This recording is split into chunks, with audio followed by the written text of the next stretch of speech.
How to create configuration file for prettier to unify the code between all the development environment or between all the team members. There is config file that override the local configuration. How we can create that file, and let's prove that the configuration file override the local configuration. Let's go to our project and start to apply that. Okay, here is in my project. I will check a file to format it. So I will take some spaces and tabs and try to save. Nothing happened, so I will check format on save configuration. So first thing, I will go to the settings. I will press Ctrl plus comma,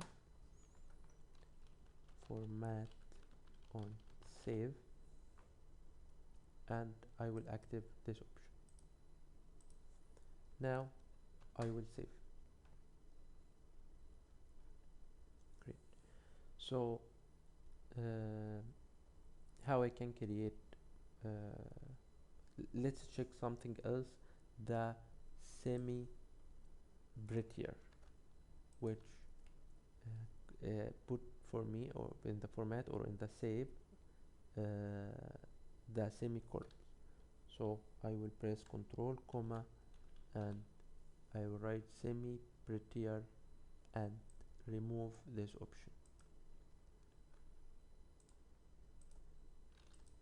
If I remove this semicolon and save, the semicolons removed. Now I will create a local config file. On the root, I will create a new file, .prettier rc, .prettier rc. Inside this local config file, I will set my options. So I will write, so I need just an object because this is a JSON file. I will write semicolon true, semi true. That will override our option. So let's back again to our file and save. The semicolons appear. So the local config file override any settings you set in your prettier local, it's any option outside this local file. So that's it. Thank you.